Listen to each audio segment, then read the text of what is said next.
Good afternoon. Are you super busy wearing all the hats in your business?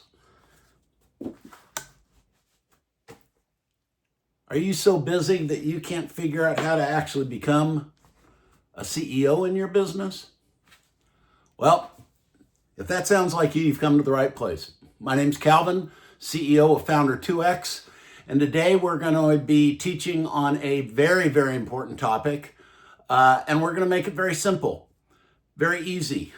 How to systemize your business so it will run without you. So anyway, we're going to go over this 7 fairly simple, easy steps anybody can do. You don't have to be a rocket scientist to do this.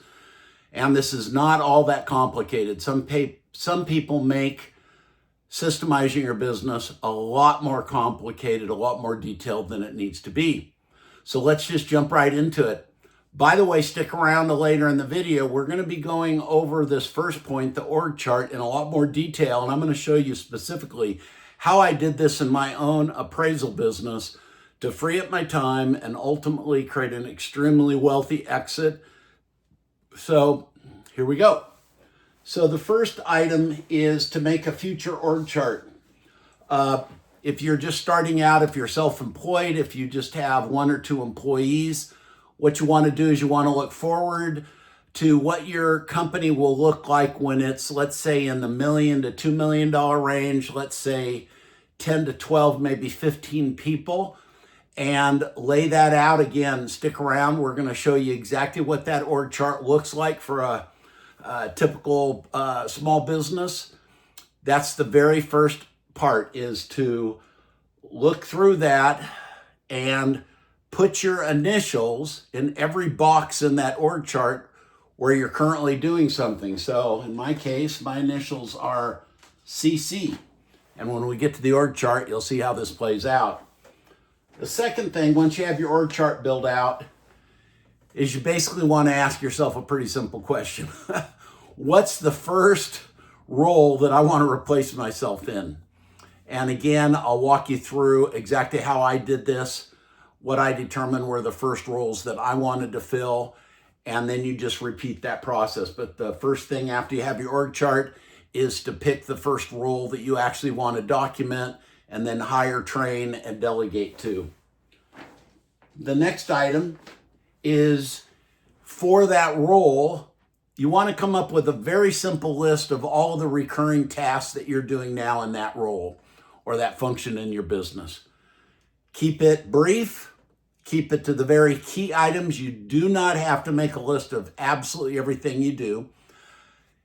I would say keep it to a max of 5 to 7 key recurring tasks that role is responsible for in your business. This is where the magic happens, right here, number 4. Most of the work that we do as knowledge workers today is on our computer. So you want to get a specific software program called Descript. They're not sponsoring this video. I don't have any affiliate marketing relationship with them, but this is a really fantastic screen recording software that doesn't just record the screen that you're working on and your voice in terms of audio form. It transcribes everything you say, and then you can go back through it, and it actually has some automatic functions in it that will allow you to take out all the pregnant pauses and the ands and uhs and buts, like you'll probably see me doing in this video and some of my other videos. So use Descript, and everything that you would do in this function or role in your business, just hit the record button and record yourself doing it. And again, you're going to use that video and that transcription to help train your replacement. The other thing you can do is pull out your iPhone and use the voice memo function, either by itself or in conjunction with Apple Notes, and just hit the record button. If you're out and about, let's say you're going out on an inspection, just turn that voice memo on and record you describing what it is you're doing with this recurring task. both of those, both Descript and voice memos, will transcribe everything that you say. That's key. So don't feel like you have to sit there at your keyboard and type out detailed instructions of actually how you do everything you do in your business. You don't. Let the software do it for you.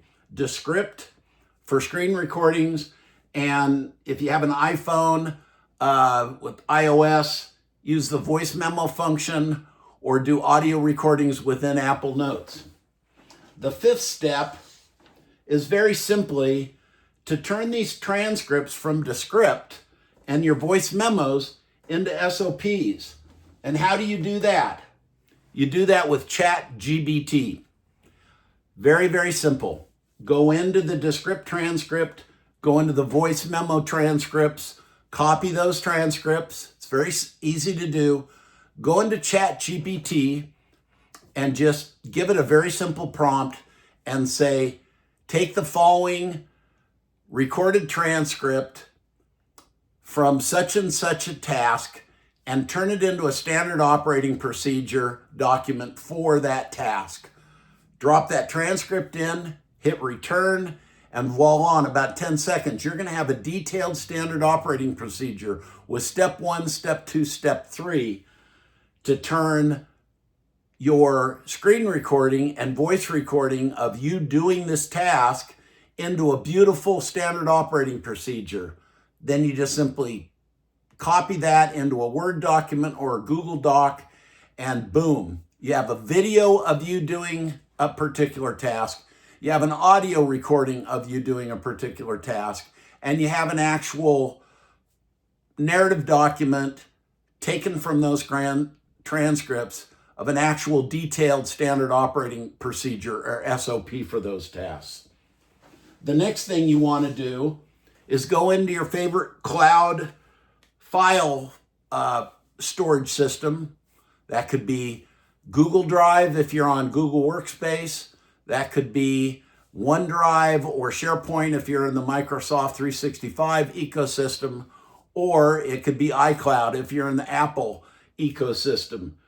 Create a very simple folder structure there with high-level folders for the different departments in your business. And underneath those departmental folders, create a folder for each role or function within that department. And again, stick around to the next part of this video where I go through the org chart, and you're going to learn exactly how to do that. Once you have that folder structure created, then very simply take the video files from Descript, the audio files from your voice memos, and the SOPs that GPT has helped create automatically for you, and copy those in to that role. And what normally the way I name my files is the date, space dash space, the name of the file. In this case, it would be the name of the task, and then space dash space and my initials or whoever edits it last. But just copy those video files, audio files, and Word document or Google Doc files into that cloud folder system. And now you actually have a structure for your operating manual for all these SOPs that are going to get created for your company. And everybody's going to know where to go to look for the documentation of the work that they need to do. The last step is hire and train your replacement for that specific role. And obviously, you're going to use these video recordings, the audio recordings, and the Word documents or Google Docs with those SOPs in it to help you train this person. Now, we'll get into later in the video how you can delegate this process documentation process to these new hires and your staff members, so you really don't have to systemize the business yourself. You delegate that to your team members. Okay, now you have one of those positions filled and a person trained on it. You don't have to do that anymore. That frees up your time to work on more important parts of your business than that particular function. And then we go back to step 2 and we pick the second role that we want to hire. And we go through this process for that. And then we hire and train that individual. And if you'll repeat this process, before you know it, you'll get yourself out of almost all of the tactical work in your business, raise yourself up to the managerial level. Ultimately, you'll hire managers to help you run your company, and then elevate yourself up to the CEO level. And now you can really focus solely on the strategic functions of the business that the CEO should be focused on. So it's just a simple matter of rinsing and repeating this. Okay, with that, we're going to go to the org chart.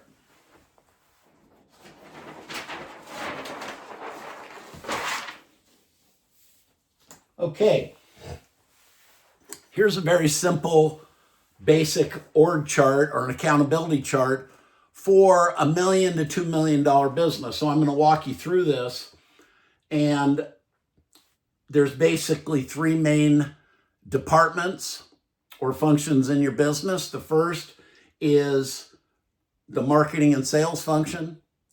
The middle category here is your client fulfillment or productions process. This is the primary core business that you do, your product or service that you provide to your clients. And then over here on the third layer of the org chart is your finance and administration or back office systems. Over each one of these functions, you're going to have a manager. You may call them a director or vice president, whatever. But for purposes of this discussion, let's just call them managers. So you're going to have a marketing and sales manager. You're going to have, if you have an appraisal business like I did, I was in the commercial real estate appraisal space. So I'd have an appraisal manager.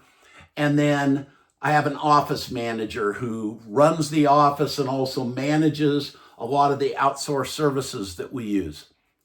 So let's go through this and start over here with just what are the basic functions you might have in a small business. So in marketing and sales, you may have somebody that helps you develop your website and set it up for SEO.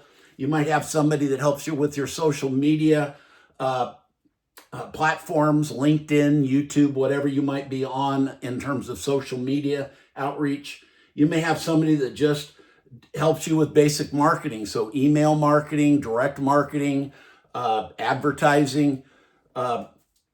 If you are in the appraisal space like I was, you may have somebody that actually quotes or bids on the requests for proposals or RFPs that come into your business from your clients, whether those are banks or lenders or attorneys or governmental agencies.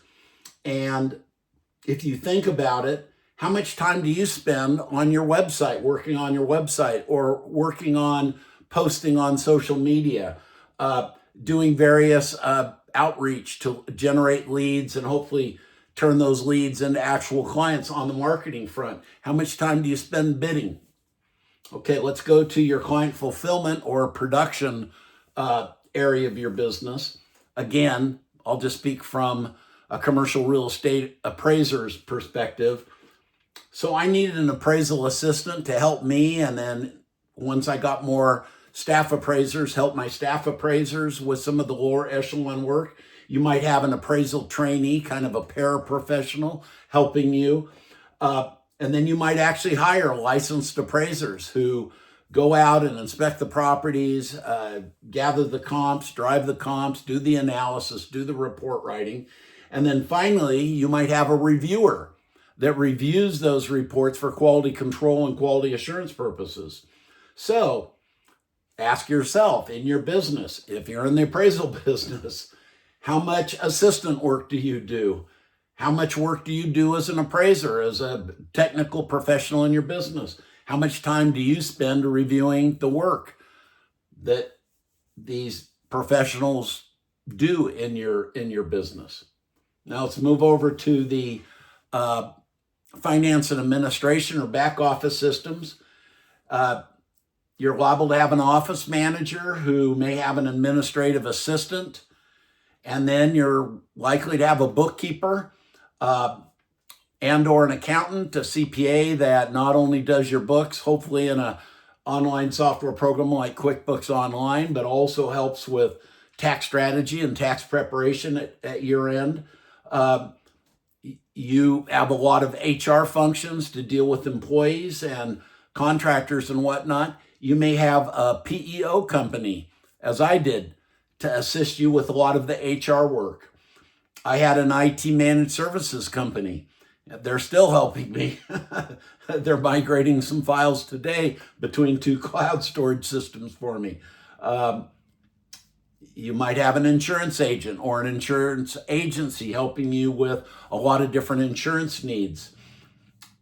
You might have different types of attorneys assisting you with legal. So a lot of the back office systems. Ask yourself, how much time are you spending in accounting and bookkeeping work, or just basic office administration, or HR related or IT related items? So this is an org chart of what the employees and contractors and outsourced vendors might look like for a smaller $1 to $2 million business. And what you want to do is you want to look through this chart and ask yourself, which boxes am I in? And as I did this exercise many, many years ago, 10 years ago now, I ended up with my initials in every one of these boxes. I was doing all of this.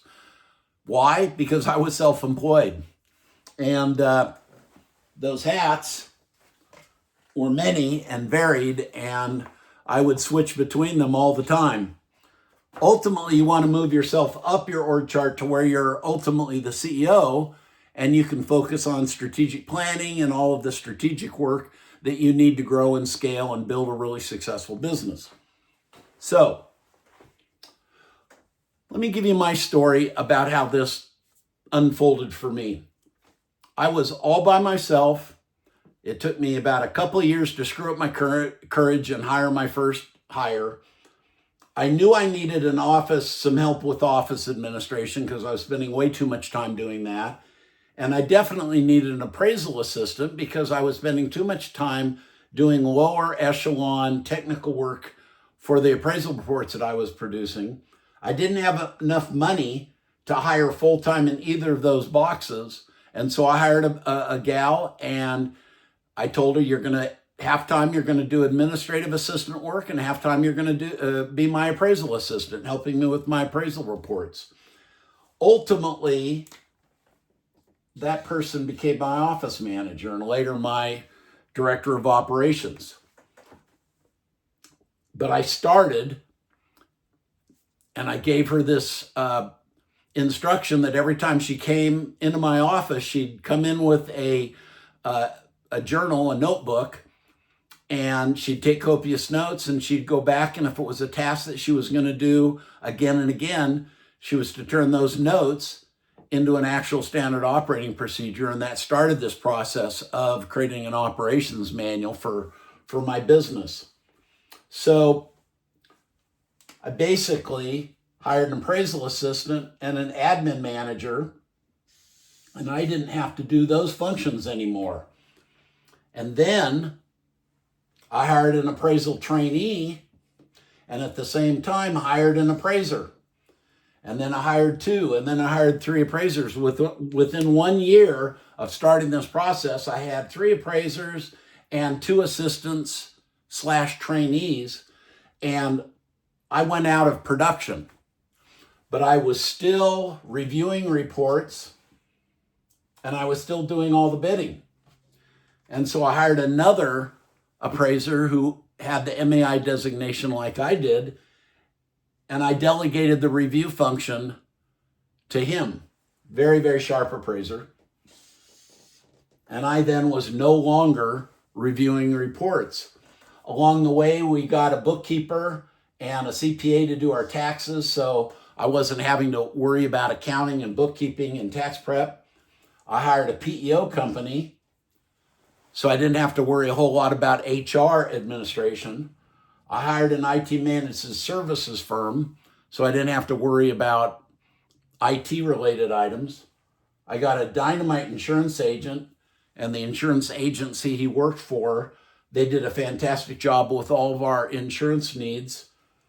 I got a corporate attorney, didn't have to worry a lot about legal. I hired a gal who helped us with the web. She also helped us with social media, and she also helped us with marketing. So I was really just left with one function, one technical function or tactical work in my business, and that was the bidding function, where I would respond to all the RFPs from the clients. And one day in a coaching session with my business coach, I explained to him, nobody can do this but me. You have to be very experienced and very knowledgeable. You have to have this MAI designation, licensure, and nobody can do this but me. And he said, Calvin, just trust me. Next session, we're going to take a look at this. And so the next session, we worked together. He came up with a very simple spreadsheet that had some inputs based on 5 or 6 different variables.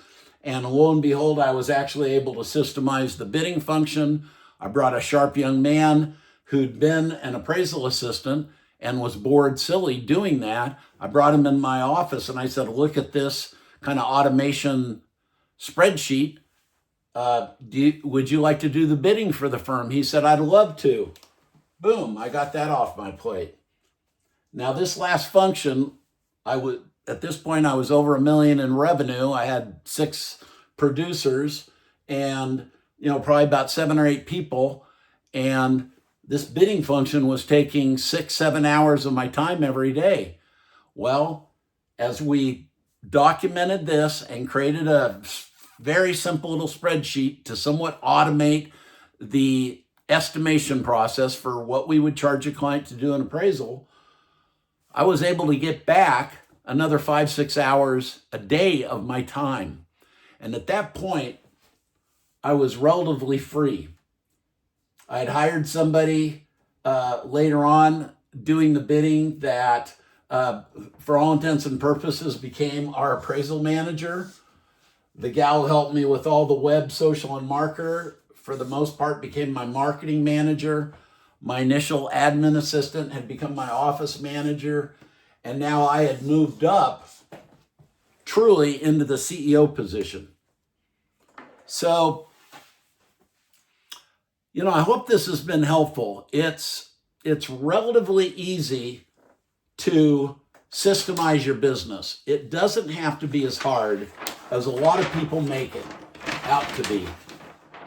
It's a very simple process of creating a future org chart 2-3 years out in the future, what roles you're going to need in your company, picking the roles initially that you need to document and then hire, train, and delegate to free your time up to do higher level strategic, managerial, and executive leadership tasks in your business, listing out the recurring tasks, using Descript Voice Memo recording software to record what you do, and then use the transcripts of that, leveraging ChatGPT to turn those automatically into SOPs. You don't even have to spend any time creating the SOPs, creating the folder system for it in the cloud, and then hiring and training new hires to use those documented processes, and then delegating to them as one of their core job responsibilities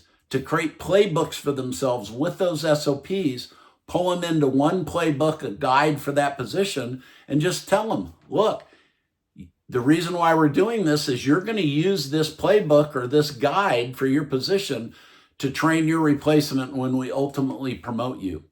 It's also going to help people that we cross-train so you can go out on vacation or you can take family leave when you and your partner have a child. So anyway, that is my tutorial, if you will, on a fairly easy process to document and systemize your business. I hope you found it helpful. I do business coaching, and you can find out more on my website at calvincummings.com. Again, that's calvincummings.com. I have a lot of great resources there, 55 blog articles. I think you'll get a lot of value from that and some of the free guides that I have on that. But I do one-on-one coaching. My real passion is to help small business owners build valuable, sellable businesses that are stress-free and that ultimately, if they choose to, they can sell them and retire wealthy and hopefully with enough time to enjoy the wealth they create. So if you found this helpful, please subscribe to our channel. I'd really appreciate it. And then watch this video up here to learn more, and we'll see you on the next one. Thanks.